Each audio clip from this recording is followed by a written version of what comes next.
Luxurious. இது நம்ம family. கற்க கசடர நிகழ்ச்சியில் கணக்கியல் பாடம் தொடர்பாக இன்று பார்க்க இருக்கிறோம். முழு மதிப்பெண் எடுக்க விரும்பும் மாணவர்கள் என்ன செய்ய வேண்டும் என கணக்கியல் பாட ஆசிரியர் கல்யாண சுந்தரம் அளித்துள்ள ஆலோசனைகளை பார்க்கலாம்.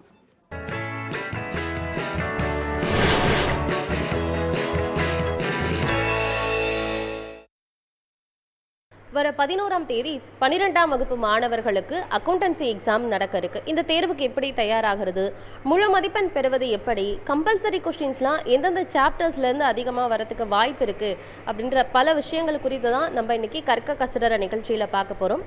இது குறித்து பேசுவதற்காக அக்கௌண்டன்சி ஆசிரியர் திரு கல்யாண சுந்தரம் நம்ம கூட இருக்காங்க. தொடர்ந்து பேசலாம். சார் வணக்கம். 2024 பொதுத் தேர்வு எழுதக்கூடிய மாணவர்களுக்கு எனது வணக்கத்தையும் வாழ்த்துக்களையும் தெரிவித்துக் கொள்கிறேன்.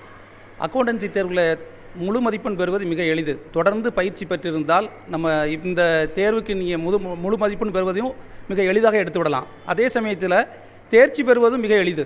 அதாவது இந்த நேரத்தில் இப்போ படிக்க ஆரம்பித்தா கூட அதில் தேர்ச்சி பெறுவது மிக எளிதாக தேர்ச்சி பெறலாம். கம்பல்சரி கொஷின்ஸ் வந்து மோஸ்ட்லி என்னென்ன சாப்டர்ஸ்லேருந்து சார் வரும்? ஏன்னா ஒரு சில இதில் சம்ஸ் கேட்கறதுக்கு வாய்ப்பு இருக்குது, தேரி கேட்கறதுக்கு வாய்ப்பு இருக்குது. ஆனால் மேக்ஸிமம் எந்த கொஷின்ஸ் வரதுக்கு வாய்ப்பு இருக்குன்றது சொல்லுங்கள். கம்பல்சரி நமக்கு மொத்தம் 10 லெசன் இருக்குது. 10 லெசனில் எந்த லெசனில் வேணால் வரலாம். இந்த லெசன் தான் வரும்னு சொல்ல முடியாது. எதில் வேணாலும் கேட்கலாம். 10 லெசனில் ஏதாவது நீங்கள் வந்து டெப்த்தாக ஃபுல்லாக படிச்சிருந்தீங்கன்னா அது வந்து கம்பல்சரி இந்த கொஸ்டின் தான் வரும், இந்த கொஸ்டின் தான் வரும்னு சொல்ல முடியாது. 10 லெசன் தரவாக படிச்சிருந்தா தான் அந்த கம்பல்சரி கொஸ்டின் எழுத முடியும்.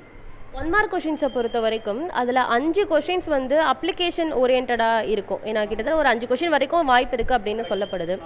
ஸோ இப்போ அந்த 5 கொஷின்ஸ்க்கு அவங்க எப்படி ஆன்சர் பண்ணுறது, புக்கு உள்ளேருந்து கேட்குற கொஷின்ஸு, க்ரியேட்டிவ் கொஷின்ஸ்க்குலாம் எப்படி அவங்க ஆன்சர் பண்ணுறது? அதாவது வந்து அந்த அப்ளிகேஷன் கணக்கு தெரிஞ்சிருந்தாலே அது போட்டுடலாம். அப்ளிகேஷன் வந்து அந்த ஃபார்முலா வச்சு கேட்கலாம். சில நேரங்களில் வந்து புக்கு பின்னாலே கொஞ்சம் அப்ளிகேஷன் ஓரியன்டாக சில இது இருக்குது. அதை கொண்டு நம்பரை வேணால் மாற்றி கேட்பாங்க. அதே இதை கேட்கணும் அவசியம் இல்லை, வேறு நம்பர்கள் கூட கேட்கறதுக்கு வாய்ப்பு இருக்குது. அதனால் அந்த அப்ளிகேஷன் ஓரியன்ட் சம் வந்து நம்ம புக் பேக்கில் உள்ள சம்மையே போட்டு பார்த்துருந்தாலே போதும். வேறு நீங்கள் சம் நல்லா தெரிஞ்சிருந்தால் அந்த அப்ளிகேஷன் ஓரியன்ட் சம்மை ஈஸியாக போட்டுடலாம். குறிப்பாக இந்த 6th chapter, 7th chapter, 10th chapter அதெல்லாம் கொஞ்சம் டஃப்பாக இருக்கும் அப்படின்னு மாணவர்கள் ஃபீல் பண்ணுறாங்க. அந்த சாப்டர்லேருந்து பர்டிகுலராக இந்த மாதிரியான கொஷின்ஸ்லாம் கேட்கறதுக்கு சான்ஸ் இருக்குது அப்படின்னு நம்ம உறுதியாக ஏதாவது மாணவர்களுக்கு சொல்லியிருக்கோமா? இருக்குது. அது 5வது 6வது சாப்டரில் கொஞ்சம் கவனமாக படிச்சிருந்தா அதில் புக்கில் வந்து ரேஷியோஸ் வருது. அதாவது சாக்ரிஃபைஸ் ரேஷியோ, கெய்னிங் ரேஷியோ இருக்குது. அந்த ரேஷியோவுக்கு கொஞ்சம் சம்ஸ் இருக்குது. அந்த சம்ஸை கொஞ்சம் நல்லா போட்டு பார்த்து கிட்டத்தட்ட ஒரு 10 சம் தான் இருக்குது. 5 டைப்பில் இருக்குது. அதாவது டைப் வந்து equal sacrificing, unequal sacrificing, sacrificing by one partner, surrender ratio. இந்த சரண்டர் ரேஷியோ அடிக்கடி கேட்குறாங்க. இதை கொஞ்சம் நல்லா கவனமாக வச்சுக்கோங்க. அப்புறம் வந்து மேக்ஸிமம் பார்த்தீங்கன்னா வந்து கெய்னிங் ரேஷியோவும் கேட்குறாங்க. சின்ன சின்ன கணக்கு தான். அப்ளிகேஷன் மேத்தமெட்டிக்ஸ் ஓரியன்ட் கொஞ்சம் நல்லா இருந்தால் இந்த சம்மை ஈஸியாக நம்ம எளிதாக அதில் டாக்கிள் பண்ணி கண்டிப்பாக நிறைய மதிப்பெண் வாங்கலாம். இப்போ முழு மதிப்பெண் வாங்குறது எப்படின்னு சொல்லுங்கள். ஏன்னா 1-2 மார்க்கு தான் மாணவர்கள் மிஸ் பண்ணுறாங்க. எந்தெந்த விஷயங்கள் அவங்க இன்னும் கொஞ்சம் ஜாக்கிரதையாக இருந்தால் நம்மளால் ஃபுல் மார்க் வாங்க முடியும் அப்படிங்கிறதையும் சொல்லுங்கள். அதாவது பார்த்தீங்கன்னா முழு மதிப்பெண் வாங்குறது வந்து புக்கில் உள்ள கான்செப்டை நல்லா தரவாக தெரிஞ்சுக்கணும். அதாவது சில நேரங்களில் பார்த்தீங்கன்னா புக்கில் என்ன கேட்டிருக்காங்கன்னா போன வருஷம் எல்லா மாணவர்களும் ஒரு மதிப்பெண் விட்டாங்க. என்னன்னு கேட்டிங்கன்னா, அதாவது பார்ட்னர்ஷிப்பில் டிராயிங் எவ்ரி மந்த் பிகினிங் புக்கில் இருக்குது. ஆனால் அவங்க கேட்டது வந்து எவ்ரி மந்த் எண்டுன்னு கேட்டாங்க. அப்போ புக்கு நல்லா தெளிவாக படிச்சிருந்தா தான் அதை எழுத முடியும். இவங்க என்ன பார்த்துட்டாங்கன்னா, சில ஸ்டூடெண்ட்ஸ் என்ன பண்ணால் பிகினிங்னு பார்த்துட்ட உடனே கொஸ்டின் பேப்பரில் every partner with drawing same amount every month beginning அந்த வேர்டை மட்டும் அதை கவனிக்காமல் எண்டுன்னு கொஸ்டின் பேப்பரில் கொடுத்தாங்க. இவங்க வந்து கொஸ்டினை நல்லா ரீட் பண்ணணும். ஒரு மதிப்பெண் வாங்குவதுக்கு கொஸ்டினில் அந்த நல்லா என்ன கேட்டிருக்காங்க, நம்ம என்ன எழுதணுங்கிறத நல்லா தெரிஞ்சுட்டாங்கன்னா ஈஸியாக மார்க் வாங்கிடலாம். பேலன்ஸ் ஷீட் அப்படிங்கிறது கம்பல்சரியா இல்லை கொஸ்டினில் கொடுத்துருந்தாங்கன்னா மட்டும் நம்ம பேலன்ஸ் ஷீட்டை போடணுமா? கொஸ்டின் பேப்பரில் கொடுத்துருந்தா மட்டும் போட்டால் போதும். சில நேரங்களில் வந்து பார்ட்னர்ஷிப்பில் revaluation account and capital account கொடுத்துருப்பாங்க. மறுமதிப்பீட்டு கணக்கு அல்லது முதல் கணக்குன்னு கேட்டால் அது மட்டும் போட்டால் போதும். பேலன்ஸ் ஷீட் போட வேண்டாம்.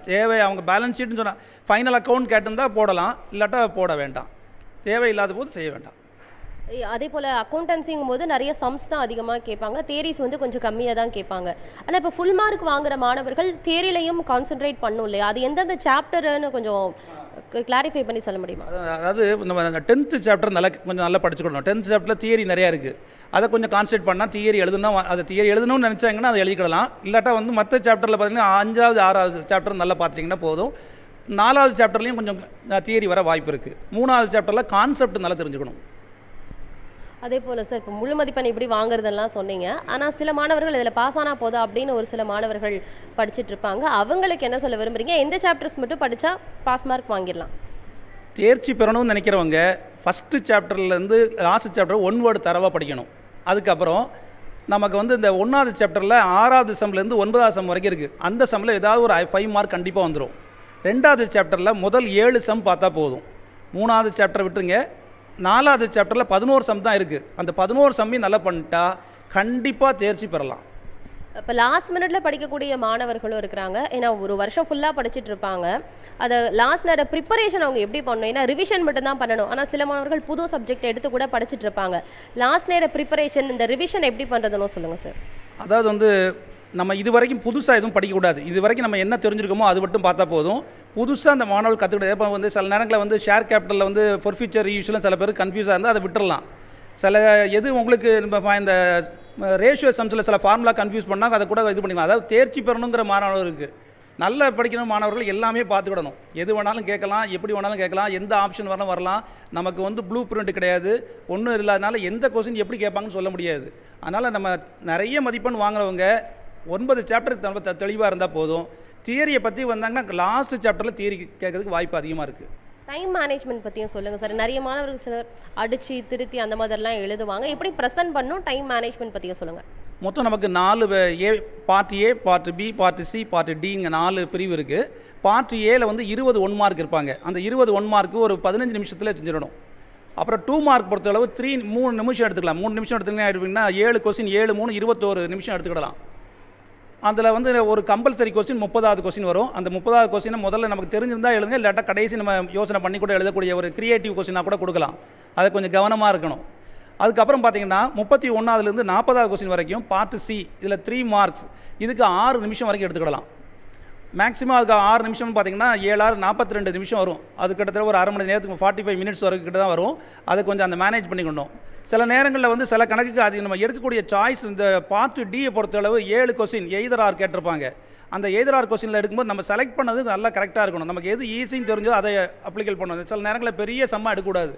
சில நேரங்களில் ஒரு சம் டேலி ஆகலைன்னு வச்சுக்கோங்க, அதிலே நின்றுட்டு கூடாது, அடுத்த சம்முக்கு போயிடணும். ஒரு சம்முக்கு ஆன்சர் வரல அப்படிங்கிறத அப்படியே அப்செட் ஆகி இருக்கக்கூடாது. ஒரு சம் வரலைன்னா அதுக்கு நெக்ஸ்ட் அது கடைசியாக பார்த்துக்கலான்ட்டு வேகமாக அடுத்த சம்மை பார்க்கணும். இந்த 7 சம்லையும் பார்த்தீங்கன்னா கிட்டத்தட்ட 12 நிமிஷம் எடுத்துக்கிடலாம். 15லேருந்து 12 நிமிஷம் எடுத்திங்கன்னா கண்டிப்பாக நீங்கள் தேர்வு அந்த குறிப்பிட்ட டயத்துக்கு முன்னால் முடிச்சிடலாம். 12ஆம் வகுப்பு மாணவர்கள் அக்கௌண்டன்சி தேர்வை வர 11ஆம் தேதி எதிர்கொள்ள போகிறாங்க. இந்த தேர்வுக்கு எப்படி ப்ரிப்பேர் பண்ணணும், குறிப்பாக லாஸ்ட் மினிட்ல எப்படி ரிவிஷன் பண்ணணும், டைம் மேனேஜ்மெண்ட், எப்படி பேப்பர் ப்ரெசென்ட் பண்ணணும் அப்படின்னு பல விஷயங்களை நம்ம பார்த்தோம். நிச்சயமாக அக்கௌண்டன்சி மாணவர்களுக்கு பயனுள்ளதாக இருக்கும் அப்படின்னு நம்புகிறோம். புதிய தலைமுறைக்காக ஒளிப்பதிவாளர் விஜயோடு செய்தியாளர் ஆனந்தி. அன்புள்ள கிரியஸ், இது நம்ம ஃபேமிலி.